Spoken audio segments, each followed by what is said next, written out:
welcome everyone to the 74th National Book Awards. Yes. Before we get going, are there any moms for liberty in the house? Moms for liberty? No? Good. Then hands will not need to be thrown tonight.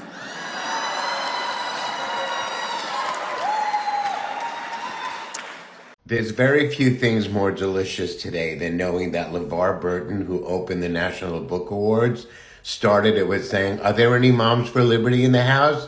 And no one raised their hand. He was like, good. What's better than that? A person of color kind of shading those horrendous white, paunchy, alcoholic moms for liberty. Nothing, really. That's the story of the day. That opening line would have him hosting every year if I had my way. Absolutely. Anyone that can hold with casseroles to an account like that, yep. I mean, we're always 10 toes down for LaVar Burton in our house, but that would have me going to the mattresses for him, and it will. Oh, bravo.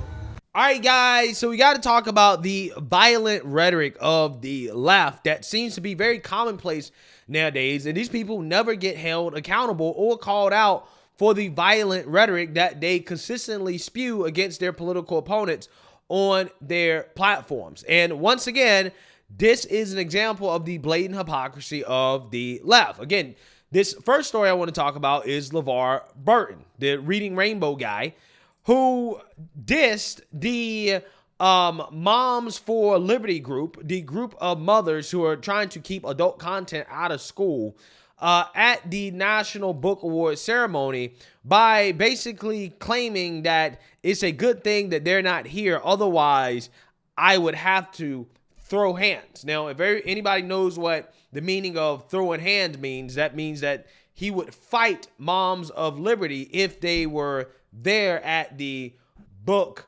awards ceremony. Now, here's the thing. You know, the left says, oh, it's just a joke. It's just a joke. It's just a joke while celebrating it, right? It's just a joke. When, again, I'm sure that if that was a right-winger who threatened to, I don't know, put hands on teachers' unions or, you know, members of teachers' unions, if they showed up to some award ceremony, I'm pretty sure that person would not get the same benefit of the doubt. But again, because they're talking about Moms of Liberty, because they're talking about conservative mothers, it's totally fine to joke about committing acts of violence against them, right? The left, they're not going to have long think pieces about whether or not this is dividing the country, whether or not it is driving violence in this country, because these people actually support violence against their political opponents, right? This is why they're always quiet when leftists commit acts of violence against their political opponents, because they low-key support it. They low-key think it's okay, okay? All the kiki and ha-ha from that crowd tells you everything you need to know about what these people support. Again, the Moms of Liberty are just a group of patriot mothers across the country standing up to these woke school boards, allowing adult material, explicit material in school for children, okay? And apparently that is enough to warrant somebody joking about fighting you, right? Just imagine, you're on the side of trying to fight mothers, trying to keep porn out of school for children. Again, it's truly amazing stuff, right? But with that being said, like I told you, it is hypocrisy of the left, once again, to not say anything about LaVar Burton's language here, because, again, if this guy was a Republican, if he was a white male, okay, if he was saying this about any leftist or liberal group, we all know what the outcry would be. We all know what the response would be. And my evidence for that is the fact that you do have Democrats like, for example, Jen Psaki, whose whole show is based off boohoo, whining, crying, and fear-mongering about Trump and the so-called violent rhetoric that comes from Trump. However, when it comes to the violent rhetoric of Democrats on her own show, she seems to have nothing to say about it because, believe it or not, right, in the same segment in which she is fear-mongering about Trump's violent rhetoric, right, and the violence that is happening in this country as a result of it, she brings on Dan Goldman, the serial liar of the Democrat Party, a congressman, to discuss this issue in which he openly calls for Trump to be eliminated, right? He says Trump must be eliminated. And Jen Psaki, who was literally just crying about violent rhetoric coming from Trump, had absolutely nothing to say about it after he called for the former president of the United States to be eliminated. Take a look. He will push the envelope as far as he is allowed to go, and often even farther.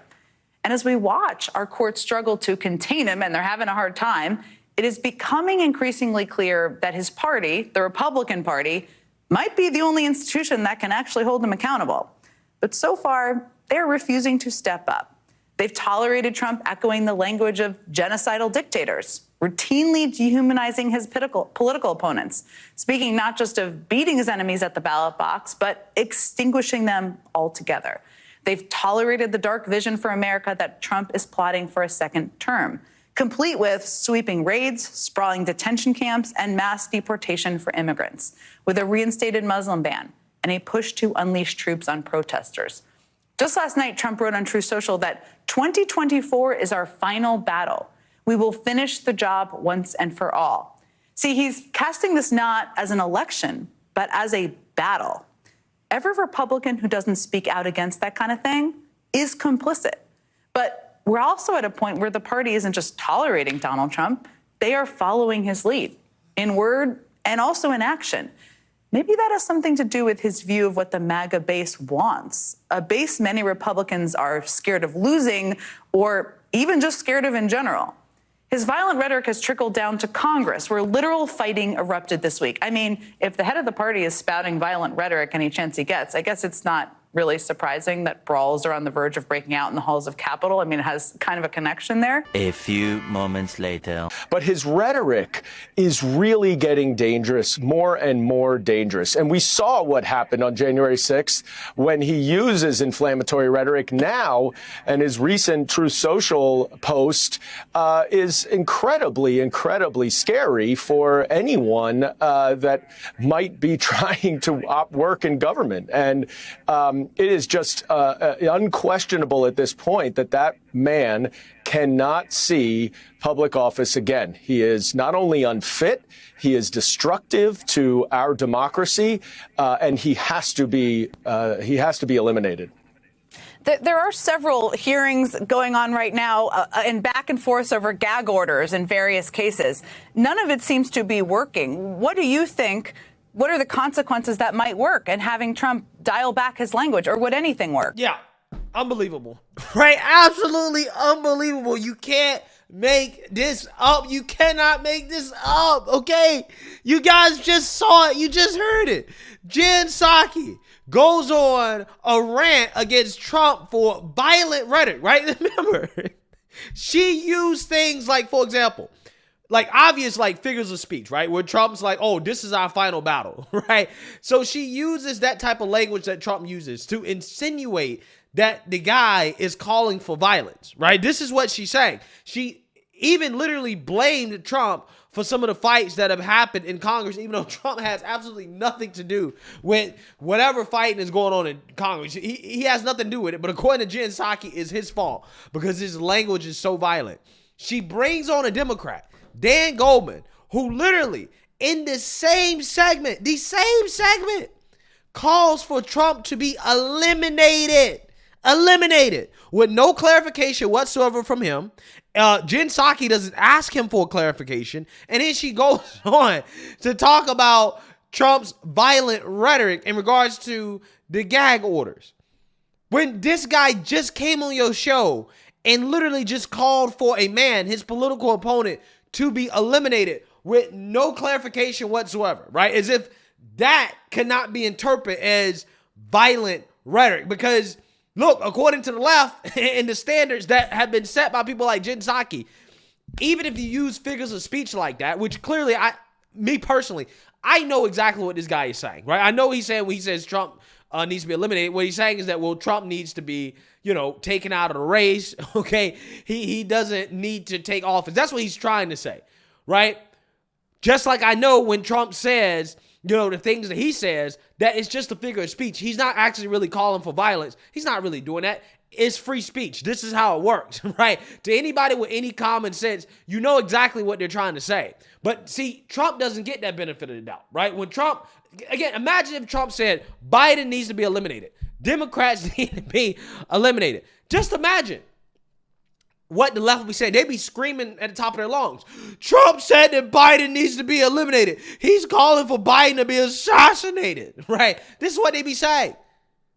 But a Democrat goes on that show and says that, and it's they don't say a word about it. They just keep the conversation moving. Like this guy just didn't say something that, in my opinion, I think should be clarified, right? He should definitely clarify his comments and say, no, I didn't mean that the president should be actually eliminated. I'm not calling for violence. But again, Jen Psaki, who claims that she cares so much about violent rhetoric, for whatever reason, just let him say that on her show with no pushback whatsoever.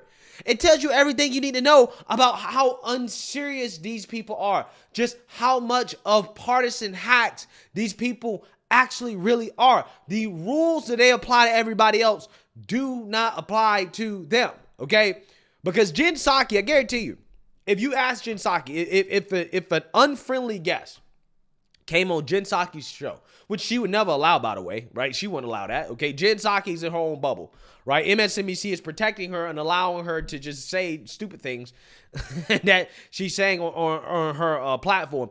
But if she actually had a guest that actually would push back on her and these stupid talking points that she's using and said, well, Jen, since you believe that Trump's rhetoric has led to fights in Congress, right, which there's no evidence whatsoever that any of those fights had anything to do with what Trump has said. There's no evidence whatsoever.